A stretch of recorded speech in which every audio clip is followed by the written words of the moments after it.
अस्सलामुअलैकुम guys, welcome back to my channel which is Adeela Manzar. आज मैं शेयर करूंगी आप लोगों के साथ आलू की तरकारी की रेसिपी, जिसे हम कचौरियों के साथ भी खा सकते हैं, पूरी के साथ भी खा सकते हैं और पराठों के साथ भी नाश्ते में इसे एंजॉय कर सकते हैं। रेसिपी बहुत ही मज़ेदार और बहुत ही ईजी होने वाली है। आइए रेसिपी बनाना शुरू करते हैं। सबसे पहले एक पैन लेंगे, इसमें 2 टीस्पून हमने ऑयल ले लिया था। इसके बाद इसमें राई डाल देंगे, कलौंजी डाल देंगे और इसके साथ साथ हम इसमें जीरा ऐड कर देंगे। इन तमाम चीज़ों को आपने 1 मिनट तक फ्राई करना है। जब आपको खुशबू महसूस होने लगे तो जो आलू आपने बॉईल करके रखे थे उनको छोटे छोटे पीस में कट करके वो इसमें ऐड कर देंगे। आलू ऐड करने के बाद भी आपने 1 से 2 मिनट इसे अच्छे से फ्राई करना है ताकि जीरे की खुशबू आलूओं में रच बस जाए।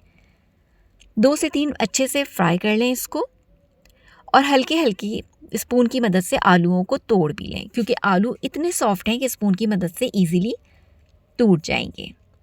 या आपके पास कोई मैशर वगैरह हो तो उसकी मदद से भी आप इसे थोड़ा सा घोट सकते हैं इस तरीके से। बहुत ही मज़ेदार और यमी रेसिपी बनके तैयार होती है। अब हम इसमें कुछ स्पाइसेस भी ऐड कर देते हैं, जिसमें हमने लिया है हल्दी पाउडर। इसके बाद इसमें जाएगा धनिया। धनिया अगर आपके पास साबुत धनिया मौजूद हो तो उसे भी आप मोटा मोटा कूट के डाल सकते हैं। चिली फ्लेक्स लिए हैं, रेड चिली पाउडर लिया है। अगर आप मज़ीद तीखा पसंद करते हैं तो इसके अंदर ग्रीन चिलीज़ भी 2 से 3 ऐड कर सकते हैं। थोड़ा सा पानी ऐड करेंगे ताकि मसालों का कच्चापन जो है वो अच्छे से दूर हो जाए और आलूओं को मज़ीद हम तोड़ लेंगे इस तरीके से स्पून की मदद से या मैशर की मदद से। अब आपने मज़ीद इसमें 1 कप पानी ऐड करना है और इसके बाद इसमें हम नमक ऐड करेंगे और इसे 5 मिनट के लिए कवर करके रख देंगे ताकि हमारे आलू और मसालों का कच्चापन अच्छे से दूर हो जाए। 5 मिनट के लिए आपने कवर करके रख देना है।